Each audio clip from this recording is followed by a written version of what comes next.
안녕하세요. 저는 뻔뻔하게 공평을 외치는 한 사람을 시원하게 밟아준 30대 프리랜서입니다. 요즘 세상에 차별은 큰일이라는 걸 저도 잘 알고 있어요. 그렇지만 아무리 사람은 다 똑같다 해도 환경이나 능력은 서로 다른 거 아니겠습니까? 전 나름 배려하고 생각해줘서 했던 행동이었는데 은혜도 모르고 날뛰는 한 사람을 보면서 이건 도저히 아니다 싶어 냉정한 현실을 알려줬는데요. 주변엔 창피해서 제대로 말도 못했던 그때 일을 속 시원하게 털어놓고 싶어 이렇게 사연을 적어봤습니다. 여러분들에게 어떤 일이 있었는지 지금부터 들려드리겠습니다. 저희 부모님은 경기도 외곽지에서 식당을 운영하셨어요. 제법 식당이 잘 되긴 했지만 사실 벌이가 넉넉한 편은 아니셨거든요. 그때는 그저 평범한 집안이었죠. 삼남 일녀 장남이었던 아빤 다른 형제들에 비해 잘 사는 편은 아니었습니다. 다른 형제들은 다들 사업을 하거나 잘 나가는 샐러리맨들이라 넉넉한 형편에서 살았거든요. 대신 모두 다른 타지에 살고 있어 아빠 엄만 평생 할아버지를 모시고 살았습니다. 엄마 아빠는 정말 할아버지를 살뜰하게 챙기셨어요. 어릴 적엔 항상 할아버지 식사 먼저 준비하고 난 후에 저희 밥을 챙겨주시고 할아버지가 조금이라도 몸이 편찮으시다 싶으시면 엄마 아빠는 식당도 쉬시고선 할아버지 병원에 같이 동행하시곤 했습니다. 할아버진 제가 초등학생 때 치매에 걸리셨는데 돌아가시기 1년 전부턴 정말 상태가 많이 안 좋으셨어요. 거동도 제대로 하지 못하시고 대소변도 가리지 못하시다 보니 항상 옆에 누군가가 간병을 해줘야 했거든요. 그런 상태가 되자 아빠의 다른 형제들은 요양원으로 모시는 게 좋다며 얘기를 하러 오신 적도 있었어요. 그런데 그때 엄마 아빠는 극구 반대를 하셨답니다. 아버님 저희가 끝까지 모실 거예요. 다른 거 몰라도 아버님 그렇게 보내드리고 싶지 않아요. 살 날이 그리 많은 것도 아닌데 가족들 곁 떠나서 홀로 쓸쓸하게 그렇게 눈 감게 하고 싶지 않다고요. 하지만 형수님 일도 하셔야 되고 힘드시잖아요. 저희 괜찮으니까 아버지 요양원으로 모셔요. 형도 형수님도 할 만큼 했어요. 아니다. 우리 둘이 많이 생각해보고 얘기도 해봤는데 도저히 아버지 요양원으로 못 보내겠다. 우리가 알아서 할 테니까 니들은 걱정하지 말고 아버지 가시기 전까지 자주 집에 와서 아버지 뵙고 가. 결국 아빠의 다른 형제분들은 아빠 엄마를 설득하지 못하셨고 할아버진 정말 끝까지 저희 집에서 한평생을 보내시다가 그렇게 눈을 감으셨습니다. 그렇게 할아버지를 보내드리고서 엄마 아빠는 누구보다 크게 오열을 하셨어요. 동네 가라면 서러울 효부효자였지만 엄마 아빠는 못해드린 게 더 많다며 아쉬워하고 슬퍼하셨죠. 그런 엄마 아빠를 보면서 저 역시 부모님께 이렇게 효도를 해야 하는 거구나 많이 느꼈었죠. 그리고 엄마 아빠 이런 희생은 다른 아빠 형제들에게도 큰 감동이 되었던 모양이었습니다. 사실 할아버지에게 재산이 있을 거라고는 생각도 못했는데 다른 형제들이 아빠에게 재산의 상당 부분을 다 양보해 주셨거든요. 엄마 아빠는 재산을 바라고 한 일이 아니라며 모두 공평하게 나눠야 한다고 하셨지만 아빠의 다른 형제분들은 할아버지의 재산을 포기하고 부모님께 다 양보를 하셨답니다. 사실 그땐 그냥 그런가 보다 생각하고 지나갔는데 이게 굉장히 놀랍고 대단한 일이라는 걸 전 나중에 성인이 되어서야 알게 되었어요. 그렇게 돌아가신 할아버지께서 남겨주신 재산인 땅을 받게 됐지만 사실 저희의 상황은 크게 달라지지 않았습니다. 다만 할아버지께서 저희 부모님께 복을 주시려고 했는지 그 이후부턴 부모님 식당도 잘 되고 확장도 하면서 저희 생활도 많이 좋아졌어요. 이런 일을 겪으며 부모님은 오히려 주변에 많이 나누고 어려운 이웃들을 위해 도움도 많이 주셨습니다. 그러면서 저희에게 늘 하시던 말이 있었어요. 도아야, 사람 사는 거 다 똑같다.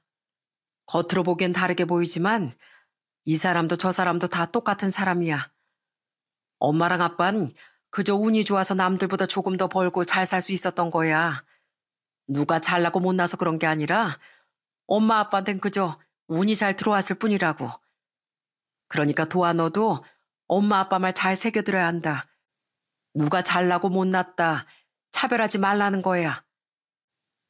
그런 부모님의 말을 늘 저와 여동생은 마음에 새겨놓으며 그렇게 자라게 되었습니다. 전 어릴 때부터 미술 쪽에 관심이 많아 관련 대학에 진학을 하게 되었고, 여동생은 공부를 제법 잘해 좋은 대학에 진학을 해 중견기업에 취직을 하게 되었어요. 전 졸업 후 디자인 쪽으로 일을 시작하게 되면서 서울을 올라오게 됐습니다. 사실 평생 부모님과 함께 살다가 직장 때문에 홀로 나와 생활하는 건 생각보다 쉽지 않더라고요. 많이 외로움을 느끼다 보니 사람들과 자주 어울리곤 했습니다. 그때 아는 지인과 만나는 자리에서 한 남자를 만나게 되었어요. 지인의 친구였던 그 사람은 좋은 직장에 다니고 있었습니다. 중견기업이나 이런 건 아니지만 좀 규모가 있는 중소기업을 다니고 있던 사람이었어요. 그날이 지인 생일이라서 제가 그 자리에 나가게 되었는데 그 사람도 그렇게 온 거였습니다. 저나 그 사람이나 다른 사람들이랑 안면이 없어 쭈뼛댔었고, 그러다 보니 서로 얘기를 좀 많이 나누게 되었어요. 생각보다 대화를 하다 보니까 참 사람이 순박하고 털털하다는 느낌이 들더라고요. 그날을 시작으로 저흰 친한 오빠 동생 사이로 지내게 됐습니다. 그러다 보니 이 사람의 매력을 서서히 점점 더 많이 느끼게 되었어요. 항상 성실하고 거기다가 취향도 확실한 이 남자가 왠지 모르게 마음에 들었거든요. 그렇게 전 연애를 시작하게 되었어요. 남자친구는 연애를 할 때도 주도적이었습니다. 늘 데이트 코스는 남자친구 주도였어요. 전 약간 우유부단한 성격이었는데 저에 비해 강단 있는 남자친구를 만나면서 듬직하다는 생각도 많이 들었습니다. 서울 생활이 외롭고 쓸쓸해서 그랬는지 몰라도 그땐 이 사람과 함께라면 정말 무슨 고난도 잘 헤쳐나갈 수 있을 거라 생각했습니다. 그렇게 전 30대 초반 나이에 결혼을 결정하게 되었어요. 그런데 결혼을 생각하다 보니까 이런저런 걸리는 부분들이 좀 있었습니다. 사실 남자친구의 집안은 넉넉한 편이 아니었어요. 오히려 좀 가난했습니다.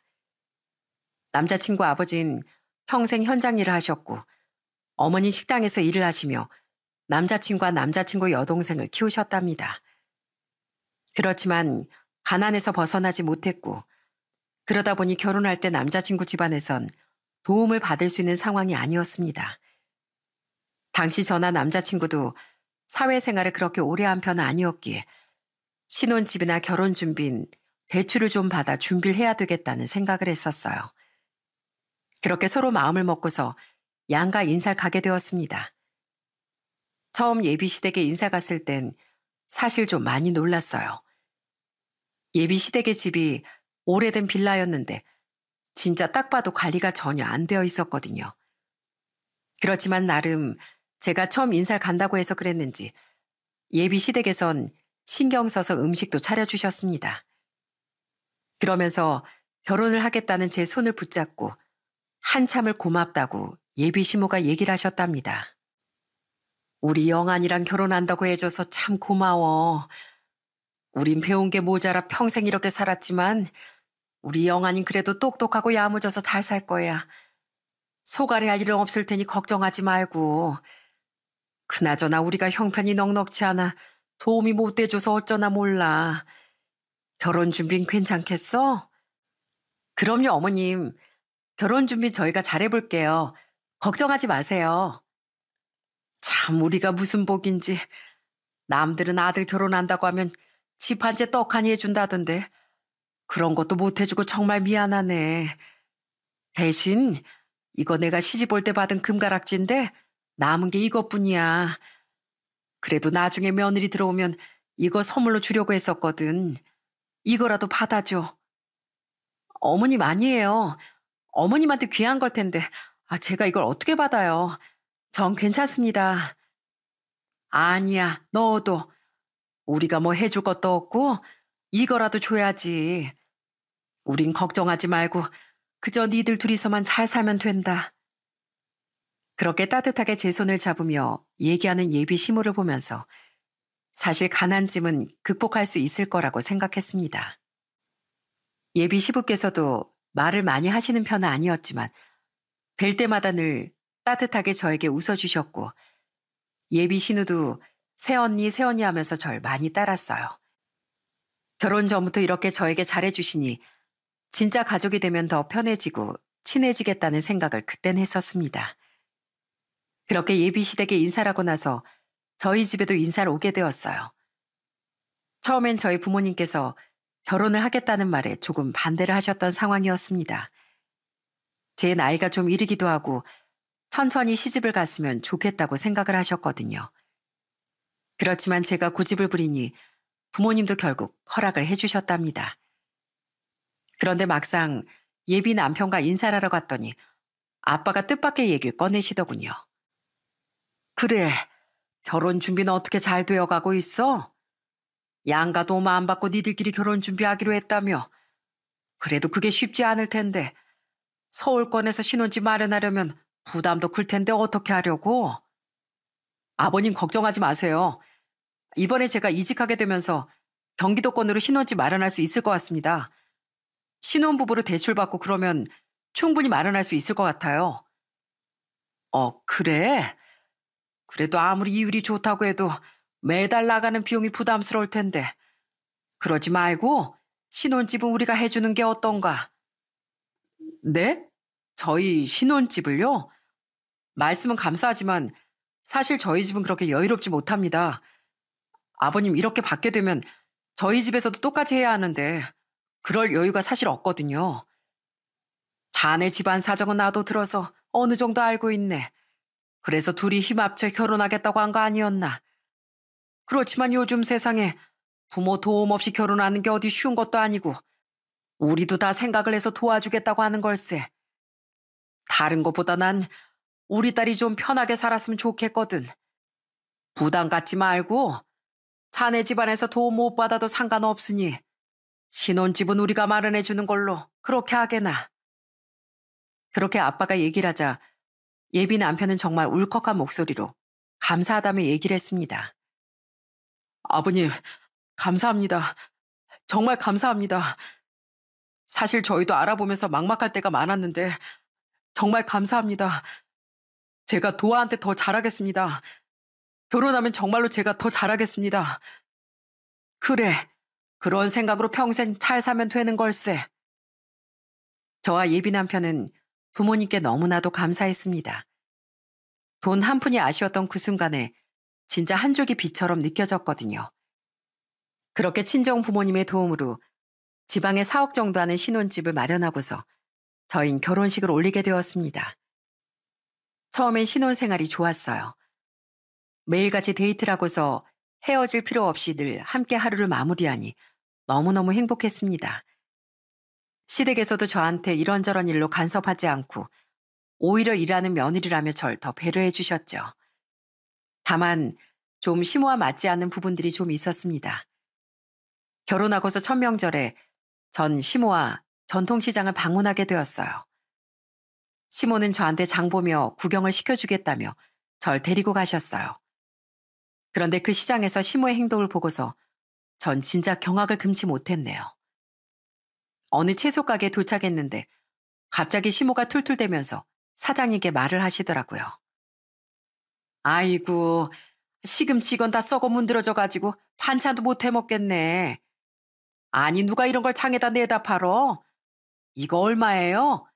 이런 건 그냥 떠리로 줘야 될 것 같은데. 네? 아유 안 사실 거면 그냥 가세요.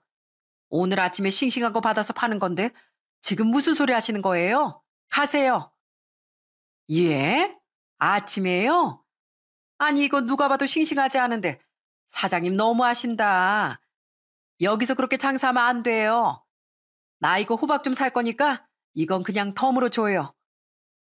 다른 데 사세요. 저희는 안 팝니다. 마음에도 안 드시는 걸 왜 사시려고요? 아유, 안 팔 테니까 다른 데서 사세요. 아니, 고객이 산다고 하면 팔아야지. 지금 그게 무슨 배짱 장사야? 산다니까 그러네. 지금 사람 차별해요? 사람 구분해서 받아요?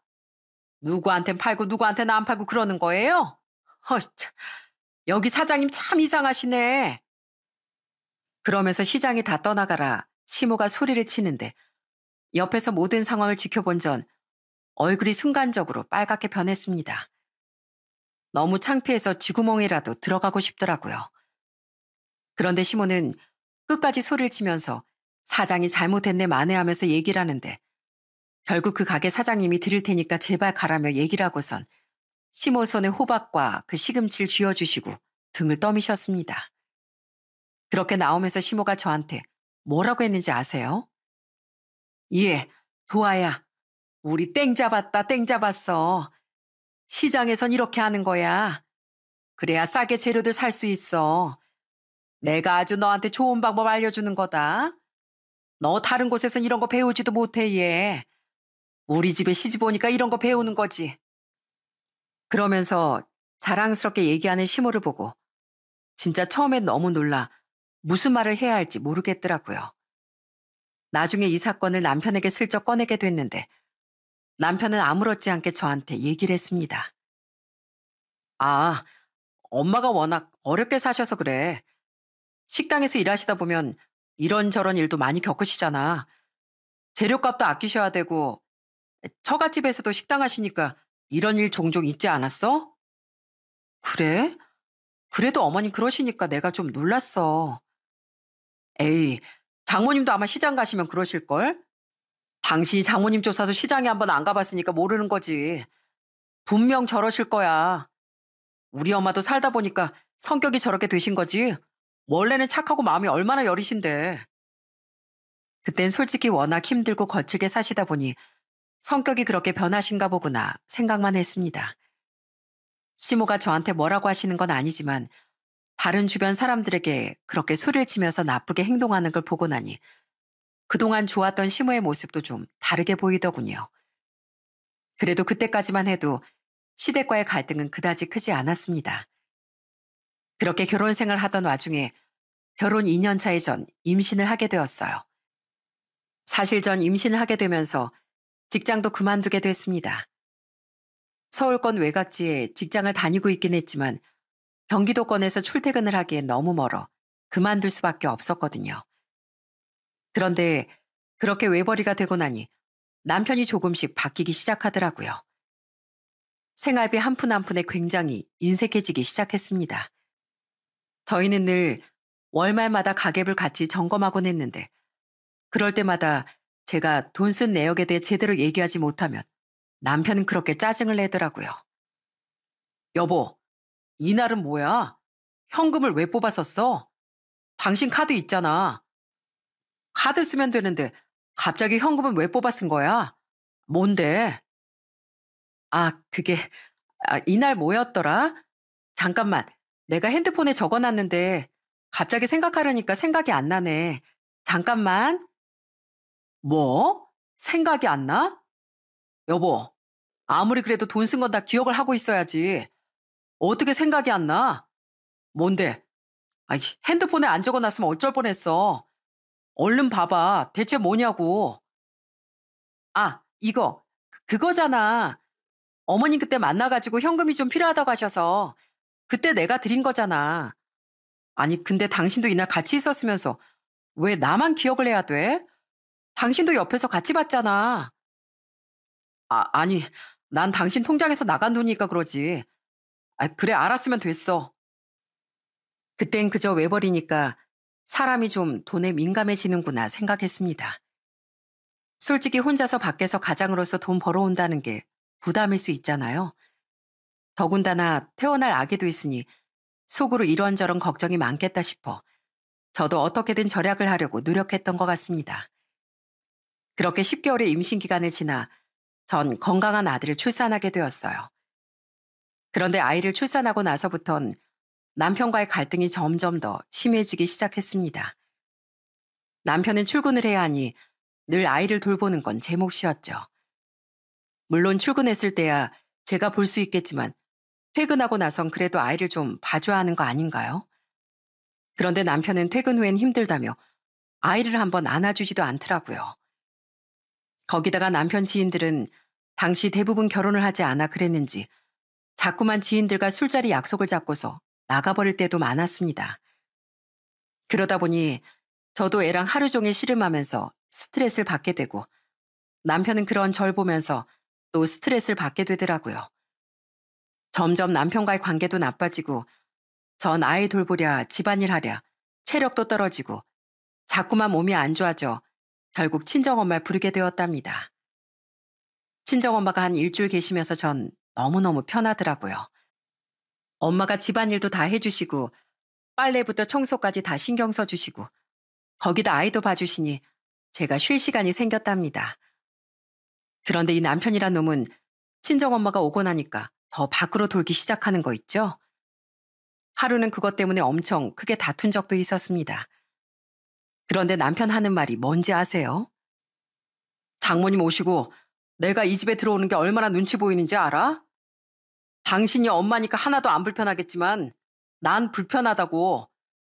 집에 와서 푹 쉬고 싶은데 제대로 누워있지도 못하고 쉬지도 못하는데 내가 집에 오고 싶겠냐고. 뭐? 아, 그럼 당신이 좀 아이 돌보는 거 도와주면 되잖아. 저녁은 저녁대로 제대로 차리라고 하면서 저 어린아이를 내가 어떻게 돌보면서 저녁밥에 어떻게 챙기라는 건데? 당신이 그럼 퇴근해서 와가지고 아이 좀 봐줘. 내가 어떻게 애를 봐. 안 그래도 밖에서 일하는 것도 힘든데. 그리고 장모님한테 저렇게 부탁하는 것도 눈치 보여. 우리 외벌이에 감사하단 보답도 못 해드리는데 당신이야 마음이 편하겠지 뭐. 근데 난 그게 아니라고. 사실 우리 엄마가 도와주러 오시고 싶다고 했는데 그냥 우리 엄마 오시면 어때? 아이, 솔직히 장모님께서 오셔서 애 용품이며 뭐며 돈 쓰시는 것도 신경 쓰이고 엄마가 그것 때문에 더 오시고 싶으시대. 괜히 부담 드리는 것 같아서. 어머님이? 여보, 나 몸 상태도 별로 안 좋고 어머님 오셔서 아이도 계속 봐주셔야 되는데 괜찮으시겠어? 괜찮아. 엄마한테 내가 다 얘기했어. 당신은 그냥 장모님 계셨을 때처럼 그대로 하면 돼. 엄마가 다 해주실 거야. 당신도 자꾸 장모님 힘드신데 부탁하는 거 신경 쓰이잖아. 식당도 여태 문 닫고 계시고 장인어른도 혼자 계시는데. 그러니까 이번에 장모님 보내드리고 우리 엄마 오시라고 하자. 그렇게 저희 친정엄만 다시 집으로 돌아가시게 되었고 시모가 저희 집으로 오게 되었습니다. 솔직히 전 시모가 오는 게 마냥 편하진 않았어요. 그렇지만 제 몸도 별로 좋지 않고 여태껏 봐왔던 시모는 저에게도 잘해주셨으니 크게 문제가 되진 않을 거라고 생각했습니다. 그런데 역시나 제 예상은 완전히 빗나가 버렸어요. 친정엄만 집안 살림도 싹 다 해주시고 아이 돌볼 땐 무엇보다 제 의견을 제일 먼저 물어보셨는데 시모는 아예 정반대였거든요. 아이 돌보는 건 시모 마음대로 하면서 집안 살림도 하나도 해주시지 않으셨고요. 사실 살림은 제가 해도 되는 거니 상관이 없었지만 문제는 아이를 돌보는 일이었습니다. 아직 3개월도 되지 않은 그 어린애한테 자꾸만 시모가 밥을 먹이려고 하는 거예요. 한 번은 제가 빨래를 널고 있었는데 그 상황에서 시모가 몰래 몰래 자꾸 아이 입안에 밥풀을 넣어두는 걸 보고선 정말 경악을 금치 못했답니다. 그래서 그걸 발견하고 전 순간 확 소리를 질러버렸어요. 아니, 어머님, 뭐 하시는 거예요? 아니, 애한테 밥을 먹이시면 어떻게 해요? 어? 아, 아니, 난 그냥 애가 하도 입을 오물락오물락거리길래 밥 먹고 싶은가 해서. 아, 아직 이유식도 안 먹는 애한테 밥을 먹이시면 어떻게 해요? 다신 그러지 마세요. 네? 저번에도 제가 제발 그러지 마시라고 했잖아요. 예. 아, 이거 먹는다고 애가 뭐 어디 가니? 나중에 어차피 다 먹게 될 거 미리 좀 먹는다고 뭐 탈라니? 예전엔 다 이러고서 키웠어 얘. 하여간 요즘 애들 유난이라고 하더니만 너도 별반 다를 게 없구나. 네? 어머님, 예전엔 그렇게 키웠을지 모르겠지만 저희 애잖아요. 그러니까 제 말도 좀 들어주세요. 네가 애를 언제 키워봤다고 네 말을 들어. 난 애 둘이나 다 키워봤다. 네 말보다 내 말이 더 맞는 거 아니니? 아이구야. 예전에 난 시애미한테 이렇게 빠락빠락 말도 못했는데 넌 어쩜 그렇게 눈 똑바로 뜨고 시애미한테 대드니? 됐다. 그렇게 잘난 네가 해 보거라. 난 그럼 가보마. 결국 시모는 화를 내면서 집을 나가버렸습니다. 전 너무나 황당했어요. 솔직히 화를 내야 할 사람은 제가 아닌가요? 아무리 예전엔 그렇게 키웠다고 하지만 어떻게 엄마인 제가 그러지 말라고 그렇게 얘기를 했는데 끝까지 제 말을 무시하고 들어주지 않는지 너무 화가 나더라고요. 그런데 더 화가 나는 건 따로 있었습니다. 시모가 도대체 남편한테 뭐라고 얘기를 한 건지 남편은 퇴근하고 집에 오자마자 저한테 다짜고짜 따지기 시작했습니다.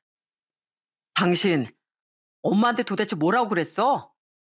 엄마가 얼마나 속상해 하시는지 알아? 눈 세모나게 떠선 빠락빠락 대드는데 무서우셨다고 하시더라. 도대체 뭐라고 했길래 엄마가 저러시는 건데. 뭐? 내가 빠락빠락 대들었다고? 나야말로 얼마나 속상한지 당신 알아? 내가 그때도 얘기했잖아. 어머님 애한테 자꾸 어른들 먹는 거 먹이신다고. 내가 몇 번이나 그러지 마시라고 얘기를 했는데 어머님 또 그러시잖아. 아이, 그럼 그냥 좋게 좋게 얘기해도 되는 거 아니야? 당신이 소리쳤다며. 어떻게 엄마한테 그렇게 할 수가 있어? 누가 어른한테 그렇게 해? 뭐라고? 지금 그럼 내가 잘못했다는 거야? 엄마도 잘못했지만 당신도 잘못했어. 내가 보기엔 당신도 잘못했다고. 어쨌든 엄마도 잘못한 게 있는 것 같으니까 이번엔 내가 엄마 마음 풀어볼게. 대신 당신 다음엔 절대 그러면 안 된다. 알았지? 정말 남편이 하는 말을 들으며 너무 기가 차고 어이가 없었습니다. 마치 제가 잘못한 걸 무슨 큰 아량을 베풀어 가지고 용서해 주는 것 마냥 말을 하는데 순간적으로 진짜 내가 잘못한 건가 하는 생각도 들더라고요. 그날 이후로는 진짜 절대 시댁엔 아이를 맡기면 안 되겠다는 생각으로 혼자 정말 독하게 아이를 봤습니다. 그런데 그날의 사건 이후 어느 날은 남편이 어쩐 일인지 혼자 시댁에 다녀오더니 한 보따리 반찬을 들고 왔더라고요. 그러더니 남편은 그 반찬을 제 앞에 펼쳐놓으면서 얘기를 했습니다. 여보, 이것 봐. 엄만 당신 애초에 다 용서했어. 당신 언제까지 그렇게 속 좁게 있을 거야? 엄마가 이렇게 먼저 화해 손 내밀잖아. 봐봐. 반찬도 이렇게 잔뜩 해서 보내주시는데 당신 계속 그러고 있을 거야? 그만 좀 하고 마음 풀어. 어? 엄마가 옛날 사람이라 그렇지 손주 아끼는 마음이 그러신 거라니까. 남편의 말을 듣고 반찬들을 보다 보니 진짜 이것저것 많이 챙겨 보내셨더라고요. 그걸 보면서 시모도 저랑 사이를 풀 생각이 있는가 보다 생각을 하고 그렇게 사이를 풀기로 했습니다. 지금 생각해보면 시모도 저와 사이를 풀고 싶어서가 아니라 아들이 혼자선 집에 오지 않으니 아들을 보려면 며느리와 사이를 풀어야 하니까 그래서 그렇게 하셨던 것 같아요. 남편은 이상하게 결혼하고서 저랑 아이 데리고만 시댁에 가지 혼자선 어떻게 한 번을 안 갔습니다. 시모와 저와 다투고선 제가 안 가니까 남편도 한 번 가질 않았거든요. 그러니까 어떻게든 저와 사이를 풀어야 되겠다 싶어 그랬던 거였죠. 그땐 저도 거기까진 생각을 못하고 그저 시모가 화해의 손길을 내밀었다고 생각을 했었죠. 어쨌든 그 뒤론 그래도 나름 시모나 저나 조심하면서 지내고 있었습니다. 그렇게 시모와의 관계는 풀었지만 여전히 남편은 아이를 봐주지도 않고 놀고 먹고 쉬기만 했어요. 그러면서도 항상 자긴 돈을 벌어온다며 유세 부리는 꼴을 보고 있으니 도저히 저도 가만히 있을 수가 없더라고요. 전 그래서 아이가 5개월이 되었을 때부터 프리랜서 웹 디자이너로 일을 하게 되었어요. 정규직으로 회사를 다니다 그만둘 때도 회사에서 많이 만류를 했는데 프리랜서로 일을 한다고 얘기를 하니 다들 너무 축하해 주시고 일거리도 종종 주셨습니다. 그렇게 차츰 일을 시작하다 보니까 어느덧 고정적으로 200 정도는 거뜬하게 벌게 되더라고요. 제 수익이 어느 정도 안정세가 되고 나니 남편도 더 이상은 돈 번다는 유세를 부리진 않았고요. 그렇지만 여전히 남편은 아이 육아엔 신경을 쓰지 않았습니다. 그러다 아이가 어느 정도 크고 혼자서도 걸어 다니기 시작하면서 전 아이와 여기저기 쉬는 날마다 놀러 다니곤 했습니다. 그때도 마찬가지로 남편은 같이 가주질 않았죠. 그게 전 또 아이한테는 안 좋게 보여 하루는 남편에게 같이 가자며 얘기를 꺼낸 적이 있었어요. 그런데 이 남편이란 자식이 하는 말이 진짜 기가 차더라고요. 왜? 당신 혼자 가면 되지. 그리고 제발 좀 밖으로 쓸데없이 돌아다니지 좀 마. 애가 지금 뭘 한다고 자꾸 밖으로 나다녀? 어차피 크면 아예 기억도 안 나는 거. 괜히 돌아다니면서 돈 쓸 생각만 하지 말고 집에나 있어. 이제 뭐 돈 번다고 마음대로 쓰고 다니는 거야? 뭐? 당신 어떻게 그런 소리를 해? 아무리 커서 기억이 안 난다고 해도 매일같이 집에만 있는 게 맞는 거야? 그리고 내가 무슨 밖에서 돈만 쓴다고 그래. 매번 놀이터 가고 숲 찾아가고 공원 가고 그러는데 우리가 무슨 돈을 써? 당신이야말로 밖에서 쓰는 술값은 아깝지도 않냐? 아니, 내가 그러는 거야. 다 사회생활 하는 거잖아. 당신도 사회생활 해봤으면서 몰라? 그렇게 술값 내고 그러면서 사회생활 잘해야 나중에 다시 돌아오는 거라고. 뭐? 사회생활? 참, 그렇게 사회생활 잘해가지고 뭐 그 사람들한테 뭘 받았는데? 결혼식 할 때 축의금 5만 원 이상 한 사람이 있길래 애 돌잔치 한다고 축하한다고 한마디 하는 사람이 있었어?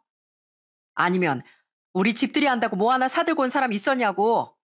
그 잘난 사회생활 하면서 당신은 뭘 받아왔는데? 뭐 지금 받는 거 얘기하는 거야? 나중에, 나중에 우리 힘들 때 다 그 사람들이 도와주는 거지. 뭐 잘 알지도 못하면서 큰 소리야. 그거 쓸데없는 소리 하지 말고 당신은 집에서 돈이나 아꼈어. 그렇게 리더십 있고 강단이 있었던 남편은 남들한테 뭐든 다 퍼주는 그런 사람이었고 정작 저와 아이한텐 티끌 하나도 아끼지 못해 안달이었던 사람이었어요. 그런 남편과 사는 게 진짜 맞는 건가 싶은 생각이 계속 들었던 것 같아요. 그런 제 마음에 폭탄 하나가 펑 하고 터졌던 사건이 벌어지고 말았습니다. 어느 날 시모에게서 전화 한 통을 받게 되었어요. 그런데 시모가 뜻밖의 얘기를 꺼내는 거였습니다. 예, 애미야, 바쁘냐? 아니, 영환이한테 전화를 했는데 바쁜지 통 전화가 안 되네. 괜찮아요, 어머님. 오늘 아마 남편 회의 있다고 해서 전화가 안 될 거예요. 그런데 무슨 일이세요? 아니, 그게 말이야. 이번에 용돈 주는 거 조금만 더 넣어주면 안 되겠니? 아휴, 이번에 식당에서 일한 게 다음 달에나 줄 수 있다네. 여기 가게가 장사가 잘 안 돼서 그런가 힘든가 봐. 근데 내가 이번에 낼 돈이 있어서 부족해서 그런데 영환이가 아침에 보냈던데 40만 더 보내주면 안 되겠니? 그러면 딱 100 맞춰서 돈 낼 수 있는데. 네? 어머님 내셔야 할 돈이 얼마신데요? 100 맞추려면 40만 보내면 될까요? 그래, 40만 보내면 되지. 60만 원에서 40만 원 더하면 100 아니니. 아유, 아침이라 너도 정신이 없구나. 하여튼간 40만 딱 보내다오.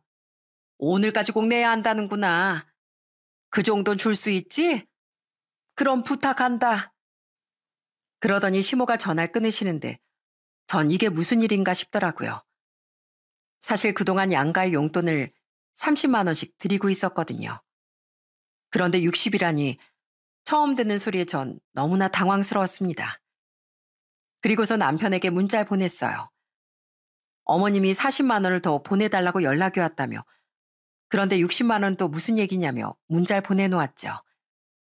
그런데 남편은 그 문자를 보고서도 별다른 연락이 오질 않았습니다.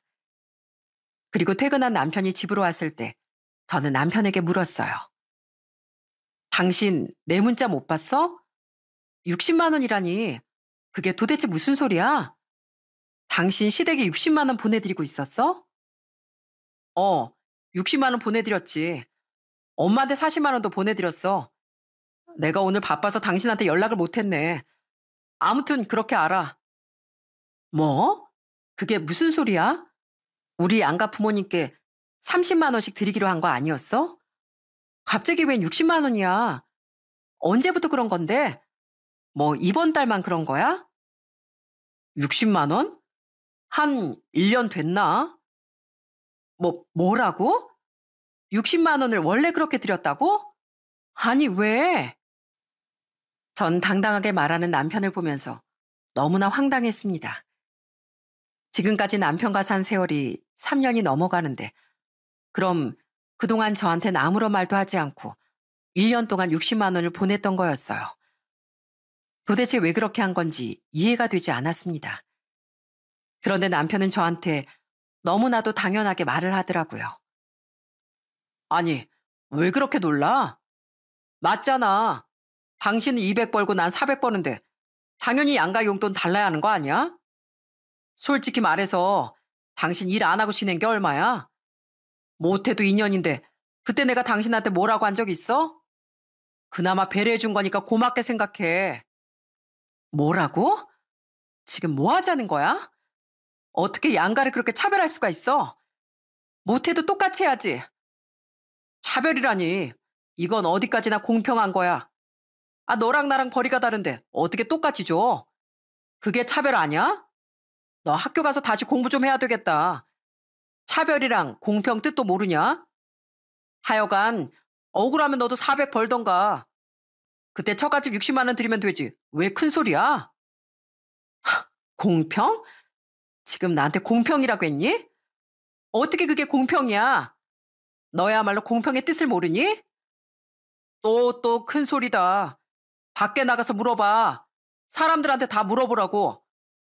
외벌이로 몇 년 일하다가 이제 겨우 일하면서 200번은 마누라 처가해도 30만 원 주는 남편 어디 있냐고. 아마 없을걸? 당신 나 같은 남편 만나고 다행으로 알아. 결국 전 남편의 마지막 말에 화가 폭발하고 말았습니다. 이 찌질하고 속 좁은 남편에겐 배려가 필요하지 않다는 걸 알게 되었어요. 그래서 남편의 말대로 공평하게 해주기로 했습니다. 공평? 그래, 당신 말대로 공평하게 하자. 내가 애초에 잘못 생각했네. 공평하게 했어야 하는 걸 내가 잘못 생각했어. 당신 말대로 해. 그지? 아, 이제야 당신 정신 차렸네. 그리고 자꾸 나한테 애보라고 좀 하지 마. 당신이 나랑 똑같이 돈 벌면 나도 애 받지. 근데 당신 돈도 나보다 훨씬 적게 버는데 내가 애까지 보라고? 그거 너무 이기적인 거 알지? 그러니까 우리 공평하게 살자고, 공평하게. 그래, 그러자고. 그럼 처음부터 다시 해야 되겠네. 이 집 알지? 우리 집에서 해주신 거. 이 집도 그럼 공평하게 했어야 맞는 거 아니야? 이 집 4억이니까 그럼 공평하게 니네 집에서 2억 가지고 와. 뭐? 2억? 그게 무슨 소리야? 이건 그냥 장인어른께서 우리 잘 살라고 주신 거잖아. 그러니까 우리 잘 살라고 주신 건데 당신 이렇게 무자르듯이 딱딱 공평하게 하자고 하니까 나도 더 이상 당신 배려할 생각이 없어졌네. 처음부터 잘못된 것 같아. 이 집 내년에 내 명의로 아빠가 돌려주신다고 했지? 그 전에 당신 당장 2억 가지고 와. 그래야 공평하게 반반으로 명의 올리지. 안 그래? 그거 아니면 나 그냥 명의 안 받으려고. 그러자 남편은 소스라치게 놀라더니 갑자기 절 만류하기 시작했습니다. 아니, 그게 무슨 소리야? 여보, 지금 무슨 생각하고 있는 거야? 이 집 우리 집이잖아. 명의만 장인어른 명의고 이거 우리 집이잖아. 그러니까 우리가 아빠 돈 받아서 이 집에서 생활하면서 나가야 할 대출금에 원금에 그거 아꼈던 건 당신 생각도 안 나나 봐? 60? 우리 대출 받아서 신혼집 마련했으면 60이 뭐야. 그것보다 매달 나가는 거 더 많았을지도 모르는데 그것부터 계산하자고. 그러고 보니까 2억으로는 부족하겠네. 지금까지 우리가 내야 할 이자랑 원금도 싸그리 계산해서 당신이 가지고 와야 공평하겠네. 여보, 왜 그래? 알았어. 내가 우리 집에 60 주는 거 다음 달부터는 안 그럴게. 어? 알았지? 그럼 되지? 그럼 되는 거잖아. 아니, 내가 곰곰이 생각을 해보니까 애초에 우리 부부는 공평하지가 않았어. 애는 뭐 나 혼자 만드나? 당신 자식이기도 한데 기저귀 한번 안 갈아준 당신을 내가 아빠 자리 공평하게 주는 게 지금 생각해보니 웃긴 것 같네. 그렇게 꽁으로 아빠 자리 차지하려고 하는 사람이랑은 이제 나도 도저히 같이 못 살겠어. 이제야 내가 정신이 드네. 남한텐 좋은 사람이 집에선 엉망이라더니 당신이 딱 그 짝이야. 나 그런 남자하고는 평생 못 살아. 그러니까 우리 그만하자. 이혼해. 뭐? 이혼? 여보, 어떻게 이런 거 가지고 이혼을 해? 꼴랑 용돈 가지고 이혼하자는 게 어딨어? 절대 안 돼. 절대 안 된다고. 지금 무슨 소리 하는 거야? 전 끝까지 뻔뻔하고 기가 막힌 남편을 보면서 지금껏 참아왔던 얘기를 퍼부었습니다. 야, 결혼하고서 너 같은 남편이 어디 있어? 니네 집엔 허구나 우리 데리고 가면서 우리 집에 간 적은 있고? 명절에도 니네 집에 먼저 가서 음식까지 싹을 해야 되면서 우리 집에 가서 네가 설거지라도 한번 해봤냐? 그리고 용돈? 용돈 같은 소리하고 앉아있네. 우리 집에서 30만 원 주는 거 안 받겠다고 하니까 너 우리 집에 안 보냈더라? 그런데 너네 집에 60만 원이나 쳐줘? 그러고도 네가 인간이야? 그래, 생활비. 너 내가 200만 원 번다고 그걸로 생활비하고 네 돈은 저축한다며? 그 돈 어쨌어? 그 돈 진짜 저축했어? 아, 그게 있잖아, 여보. 내가 다 따로 모아두고 있는데. 헛소리 그만해.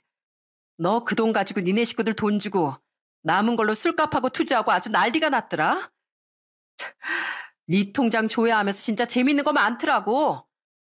나랑 앤 뒷전으로 두고 네 돈으로 펑펑 쓰면서 다니니까 재밌디? 내가 그런 너랑 왜 살아? 이 집도 네 집 아니니까 당장 나가.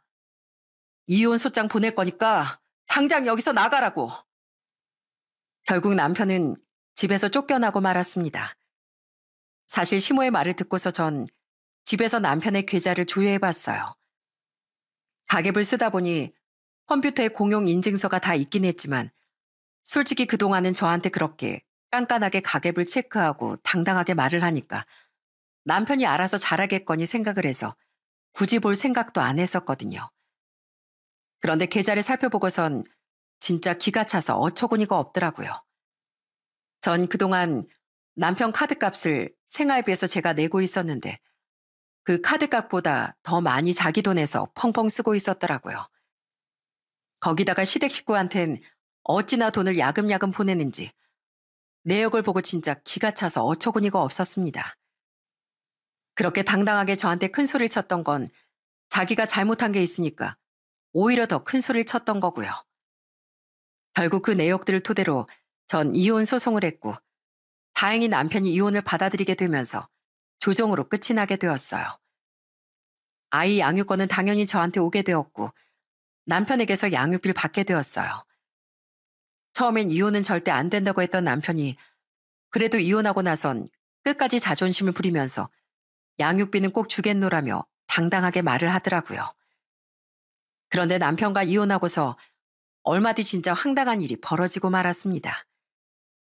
그렇게 400을 번다며 자랑하던 그 남편은 직장을 잃고 말았거든요. 전 이 사실을 나중에 알게 되었습니다. 양육비가 하도 들어오지 않아 몇 달 만에 전 남편에게 전화를 했는데 애걸복걸 저한테 사정 얘기하는 게 진짜 웃기지도 않더라고요. 뭐야, 왜 양육비 안 보내? 그렇게 떵떵거리면서 양육비는 안 밀린다고 하더니만 벌써 몇 달째 안 보낸 거 알고 있긴 한 거야? 당장 밀린 거 다 보내. 아, 여보, 그게 우리 회사가 문을 닫아서 내가 다시 취업하려고 알아보곤 있는데 마땅한 곳이 없더라고. 시간을 좀 주면 안 될까? 여기저기 알아보곤 있는데 연락도 없고 지금 당장 줄 돈도 없어. 시간? 일자리가 없긴 왜 없어. 뭐라도 시작해서 보내던지 해. 지금 시작하면 다음 달 월급은 받겠네. 그럼 다음 달까지 시간 주면 되지? 아니, 그게 아니라 내가 그렇다고 아무 일이나 막 시작할 수 없잖아. 내 경력이랑 능력에 맞춰서 일을 시작해야지. 안 그래? 전에 400 벌던 내가 어떻게 200 버는 곳에서 일을 해. 그래도 전처럼은 받아야지. 그래야 내가 양육비도 주고 그러는 거 아니겠어? 와, 당신 아직도 정신을 못 차렸네. 야, 네가 지금 찬밥 더운 밥 가릴 때야? 정신 차려. 막노동이라도 나가서 돈 벌어서 양육비 보낼 생각해야 하는 거 아니야? 헛소리 하지 말고 양육비 안 보내면 나 소송이라도 걸 거니까 그렇게 알아. 소장 받고 싶으면 그딴 식으로 하든지. 여보, 여보. 정말 웃기게도 그동안 직장을 구하면서 이것저것 재가면서 알아봤다는 게 너무 황당하더라고요. 그렇게 자기 잘난 줄만 알고서 사람 무시하더니 결국 거의 몇 개월을 취업도 못하던 전 남편은 제 말을 듣고서야 현장직에 출근하는 듯 했습니다. 그러면서 자꾸만 재결합을 시도하는데 너무 기가 차 어이가 없더라고요. 요즘도 몇 번씩 자기 열심히 일한다면서 작업화랑 작업복 같이 찍어서 저한테 보내는데 그저 너무 황당할 뿐입니다. 애초에 본인이 가장으로서 책임감을 갖고 열심히 일하고 가정에도 충실했다면 이런 일이 있었을까요? 다 본인이 자초한 일임을 제발 알길 바랄 뿐입니다. 이혼을 하고서 전 그대로 그 집에서 아이와 잘 생활하고 있어요. 재산 분할할 때도 애초에 그 집이 저희 아빠가 해준 집이라는 게 내역에도 다 나와 있기 때문에 분할 대상도 되지 않았고, 그래서 그냥 그 집에서 그대로 살고 있습니다. 부모님은 많이 속상해 하시지만 제가 꿋꿋하게 세상을 잘 살 수 있도록 옆에서 많이 도와주시고 계세요. 종종 제 여동생도 와서 아이도 봐주고 같이 수다도 떨면서 저한테 힘도 주곤 합니다. 전 시댁에선 끝까지 다시 생각해 보라고 하셨지만 솔직히 전 다시 재결합할 생각이 없습니다. 그저 엄마의 자리에서 최선을 다하며 아빠 몫까지 제가 열심히 아이에게 사랑을 주려고 해요. 제 사연처럼 주변을 보다 보면 생각보다 가정에 소홀한 분들이 많으신 것 같더라고요. 전 이게 그저 저희 아버지 세대 이야기라고 생각했었는데 세대가 바뀌고 나서도 여전히 돈 번다는 이유로 가족들을 무시하고 비하하는 사람들도 많은 것 같습니다. 그렇지만 진정한 가족은 그저 핏줄로만 이어지는 게 아니더라고요. 서로 이런저런 추억도 많이 만들고 시간도 보내면서 그렇게 진정한 가족이 되는 것 같습니다. 저희 아들만 보더라도 아빠와의 추억이 아무것도 없으니 아예 찾질 않거든요.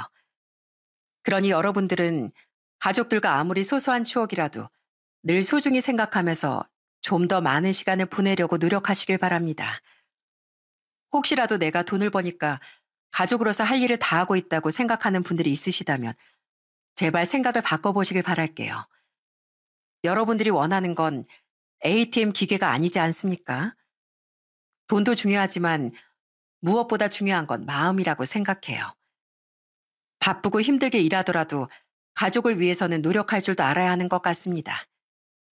그러니 다른 건 몰라도 가족들을 위해 조금이라도 시간을 내고 같이 웃으며 얘기를 나눠보시는 게 어떨까요? 전 비록 이렇게 이혼을 하게 되었지만 사실 저도 온전한 가족을 유지하고 싶었답니다. 만약 전 남편이 가정에 소홀하지 않고 저를 아끼고 사랑했다면 전 이런 선택은 하지 않았을 거예요. 지금은 누구보다 후회하는 전 남편을 볼 때면 진작에 그럴 것이지 생각을 하지만 여러분들은 전 남편처럼 뒤늦게 후회하지 않으셨으면 좋겠네요. 제 사연은 여기서 마치도록 하겠습니다. 끝까지 들어주셔서 정말 감사합니다. 오늘도 좋은 하루 보내시길 바랄게요.